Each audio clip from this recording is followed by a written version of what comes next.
හයි යාළුවෝ හැමෝටම සුබ උදෑසනක්. කොහොමද කට්ටිය හැමෝම හොඳින් ඉන්නව නේද?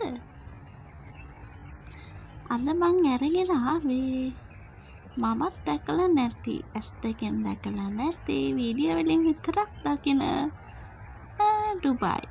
අද රට හිඳි බලන්න යන්නේ. ඩුබායි වලට දා රට හිඳි හැදෙන කාලේ. ඉතින් අපේ අයියා මට වීඩියෝ දෙක තුනක් එව්වා. ඉතින් මම ඔයාලත් එක්ක බෙදා ගන්න කියලා හිතුවා. එහෙ ඇත්තටම හරිම ලස්සනයි. මේ දැන් එයාලගේ වෙලාව නම් 5:36ට 5:38ට විතර ඇති. ඒ වෙලාවේ ගත්ත වීඩියෝ ටිකක් අර අඳුරු ඒකයි. ඒ වලට ඒට වහින්නේ නැහැ කිව්වා. වහින්න නැතුනට බලන්නකොනේ ගස් කුරන් වල කොළ පාට. මං හේන ආසයි එහෙට. බලන්න ලස්සන රටින් දියම තියෙනවානේ.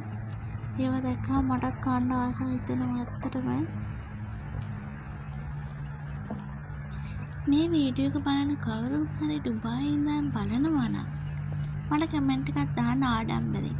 අපිත් ඩුබායි තමයි ඉන්නේ. අපි නම් රටේ ඉඳි කඩාගෙන කන්නේ කියලා දාන්න ආඩම්බරේ.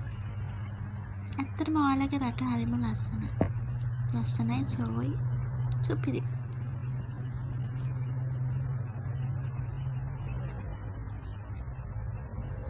මට මේ දවස් ටිකට ඉතින් ඩුබායි වීඩියෝ ටිකක් තමයි දාන්න වෙන්නේ.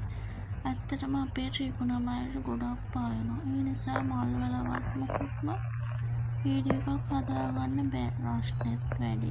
ගස් කොළන් මැරෙලා. ඒ නිසා මේ නම් මේ අපේ අයියා රටට යන ගමක් වීඩියෝ එකක් යාළුවනේ. බලන්නකෝ පාර දිගට තියෙන රටින් මේ බීච් එක. බීච් එක මොහොත වල අර දුමක් වගේ තියෙන මේ දුම නන් නෙමෙයි. ඇත්තට මේ දුම. හරිද?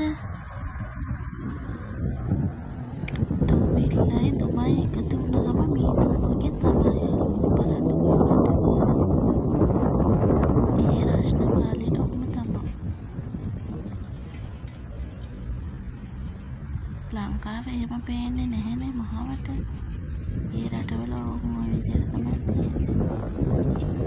ඇත්තටම ඉතින් ලස්සනයි මොහොත. ලංකාවත් එක්ක බලපුවම ලංකාව සුබහදාමත් එක්ක ගොඩක් වෙනනේ. ඒ රටවල එහෙම නැහැ.